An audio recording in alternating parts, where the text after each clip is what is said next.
The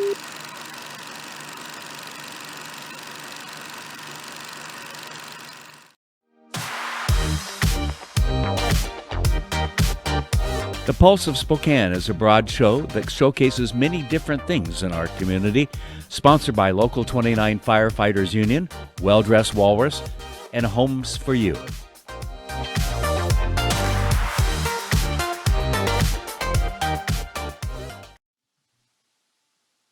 Well, welcome in, and thanks for joining us on another episode of the Pulse of Spokane in-home edition. Hopefully, the in-home part of that is coming to a close and winding down as I knock on wood here.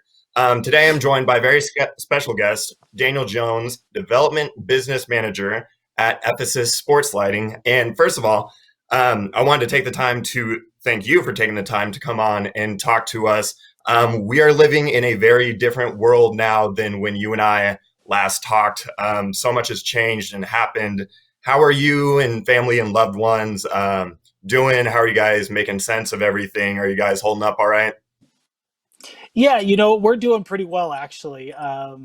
It's my wife is a high school English teacher at Ferris High School, and so she's obviously working from home with me. She now gets to see and deal with me on a day-to-day basis. I always work from home, so now that we're sharing, which I call the entire house my home office, and she gets annoyed by that. But now she's Nice. interrupted my home office space. But the kids are here, and two little kids, and they're doing some schooling and doing online schooling with their grandma and all that. So things have been pretty good. We're enjoying the time as a family and taking advantage of this unique opportunity. Well, that's great to hear. I mean, the health and safety of everybody is the most important thing and the thing, that we need to prioritize. So hearing that is really good. So it sounds like in terms of a work sense, or your workplace, so to speak, things haven't changed that much for you. That much of it hasn't been a transition. Yeah, not as much. I mean, obviously, I cover the entire West region for Ephesus Sports Lighting, where our company's based in Syracuse, New York. So my travel has been cut back. But again, I can't complain too much when I get to spend time with my wife and my kids and not have to travel as much. There will come a time for that again. We hope in the future, and when that time comes, that will be great. But right now, I can do a lot of stuff from my house. A lot of virtual meetings. This is not uncommon for many of us right now. So, getting used to all the different calls that you're on a day-to-day basis, but it's been good. Well, I'm glad to hear that. Yeah, maybe a little silver lining in all of this is that families are getting a lot more time to spend together without either the mother or the father at work. So yeah, that's all good to hear. So why don't you, if you would, give us a little overview about Ephesus Sports Lighting and maybe how you got to where you are within the company, and then just generally what it is that Ephesus does. Yeah. So, obviously, when I kind of graduated from Whitworth, I wanted to stay in the sports world. I had aspirations to maybe work in the collegiate market and go that path. I went to Gonzaga to get my master's in sports and athletic administration, and did that, and then started working for the Brett Sports Organization, and started off with the Spokane Indians, just in some group ticket sales, and then that turned into an opportunity to work kind of on the ticket side of things with the Spokane Chiefs hockey team. I was with them for about seven years, I guess, and worked myself into the director of sales and the vice president of sales for the Spokane Chiefs hockey operations. And so that was a lot of fun. But then I also got to a point where I was looking to advance my career a little bit more. I stepped out of the sports world for a few years, and just realized, this is what I love. And there's something about being in the world of sports where there's a common bond amongst everybody. Most people like to talk about sports, and most people get excited about it or have some sort of common ground that you can discuss. And I've always found that interesting and enjoyable. And so really how I got into this was by pure luck. I knew I was ready to make a move. I wanted to make a move back into the sports industry. I got on LinkedIn one day and saw this job had opened up on the West Coast. And obviously I had no lighting experience and nothing like that, but put myself out there, went and found the recruiter and found the hiring manager and connected with them. And then, everything kind of fell into my lap at that point in time. And so now I've been with Ephesus for going on about 2.5 years now. Started on just kind of the municipal high school side of things, and now kind of oversee everything on the West Coast from collegiate on down. And so Ephesus is a fun company to work for. Really, when I started for them, we were just climbing out of the startup world and growing into a major sports lighting company. We really started in the world of, hey, we wanted to create a high output LED lighting solution, not knowing where that solution was going to fit in the market, and kind of fell into the sports lighting world. So the one thing that we say about Ephesus is we're a company at first.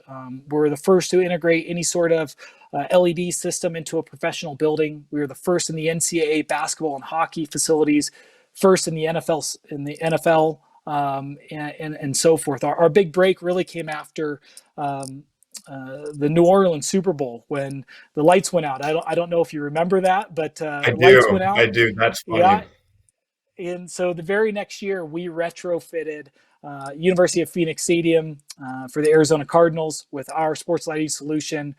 They hosted the Super Bowl that year. I wasn't around with the company at that point in time, but my boss always likes to say that they were sitting around and they were sitting at home, had a bottle of champagne, and halftime came, and they were going to purposely shut off the lights for the first time ever at the Super Bowl for the Katy Perry concert. And then the lights came back on after it, and they popped their bottles of champagne and said, "Hey, at least we still have jobs." So that's kind of how we got started, and then the rest is history. Really, we've done the last 3 Super Bowls. We'll be doing the next, I think, the next couple Super Bowls. We're doing the new Vegas Raider Stadium right now, Allegiant Stadium, which is a lot of excitement around that.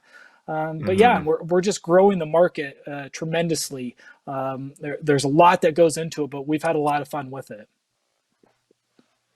That's all so awesome, especially that little anecdote about, yeah, that Ravens and 49ers Super Bowl back in, Louisiana. Yeah, yeah, Just to touch on an earlier thing that you said, because it rings so true for me in who I am as a sports fan and a consumer of all things sports. There are so many good things in a sense of community, in a sense of life lessons, in a sense of teamwork, unity, all these different things that sports really brings people together in that way. And there's really a lot to take out. I know a lot of people that don't really understand or have an affinity for sports can kind of, not really get why people are so invested and, break down and act like children when they're 40-year-old men, if their yeah, team loses yeah. or something. But yeah, so I'm glad that you said that, because I couldn't agree with that anymore. And so that's really awesome, because it sounds like you really have found a home, and you're passionate and you're enjoying what you're doing. So that's all really great to hear. Anytime passion and career can kind of co-align for somebody, it's an incredible thing. So I'm glad to hear that. With the pandemic being what it has been, how has that changed Ephesus? Are you guys putting things on the back burner until sports and the economy kind of open back up, or what are things looking like? Yeah, and that's a great question. I think it's twofold.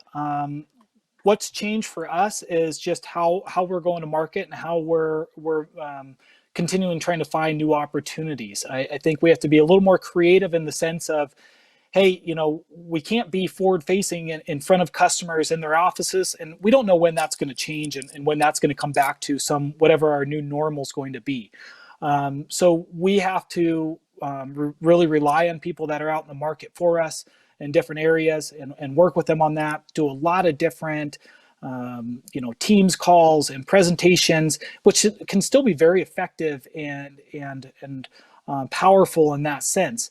Now, when it comes to what we're looking at the market, it varies on what's going on. The collegiate market, we know that there's going to be some struggle. I think everybody's still trying to grasp on, are there going to be sporting events? Where's that going to fit into this? Are we going to have employees that we're going to furlough at the collegiate market? Can we do capital improvement projects, or we don't put those on the back burner? So we really play off each university kind of a one-to-one on what they're doing and listening to them. When it comes down to the municipal and high school market, surprisingly, the market's still going pretty well, but you also have to look at, there's a lot of bond money associated that these projects were planned out years ago, and they have certain times that they need to spend that money, and so we're very much still integrated and moving forward with that. So I think every market is different, every opportunity is different. We have to be willing to understand that projects are going to get put on hold, and we fully understand why that is, and we understand what we're into in the world today, and how that affects everybody, not just us. And so we make sure to work with everybody in any way, shape, or form that we can. But also, we want to make sure we put together a tremendous product, and that we also are trying to find ways to help cut cost and make it more achievable for collegiate market, professional market, municipal and high school market to transition to an LED system, and what that can look like and what that can provide for them.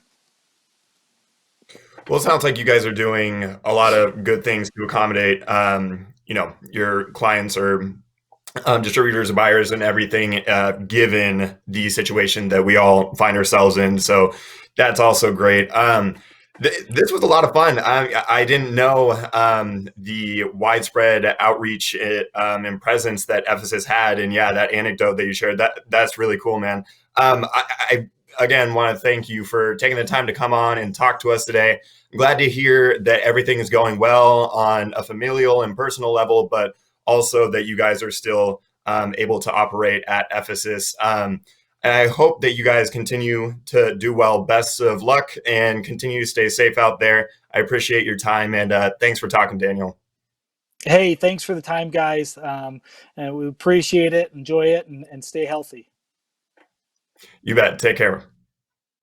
Here at River Ridge Hardware, we can match any color for you. So you need this color matched for your trim in your bathroom, come to the color computer, stick it into the spectrometer, and allow the machine to do its thing, and it will match your trim exactly. So whether it was done by water damage or a young child, we can get you covered and get it matched. If you do need to have something so that it completely disappears, I can certainly help you with that one as well. Along with the spectrometer color matching capability that can match any competitor's paint color, we have a beautiful color palette that can help you start any new project. Give us a try.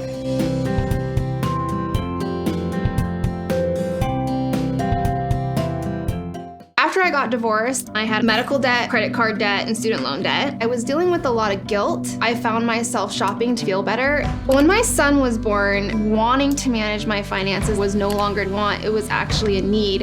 STCU made that possible for me. I use the mobile app every single day. I'm able to color code all of my different savings accounts. And when you have nice things to look at, I think it brings you on a deeper level of motivation. I'm Kamiko Love, the Budget Mom, and STCU is here for good.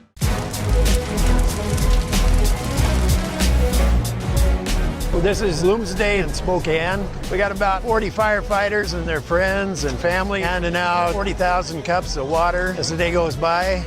It's a very good opportunity to see the public and support them and help them out and cheer them on during Bloomsday. It's one of the best things about Spokane is that we have these major events and the whole community comes together not just to participate, but to volunteer and show that they really care about our city and making our city look great. This type of an event really is emblematic of Spokane because so many people get involved. We have 50,000 people probably running this race. Always has been a very huge event. Right now we're at the corner of Broadway and Nettleton. It's the last water station before the finish, so people are pretty much dehydrated by the time they get to us. They really need our water. The water stations are a vital part, especially on warm days like today. It's real important that we have the volunteers to help with that. Without the volunteers, Bloomsday wouldn't exist.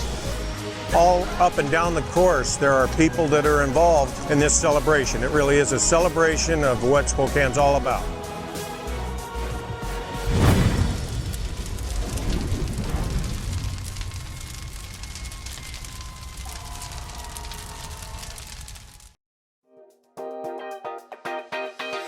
Thanks for watching.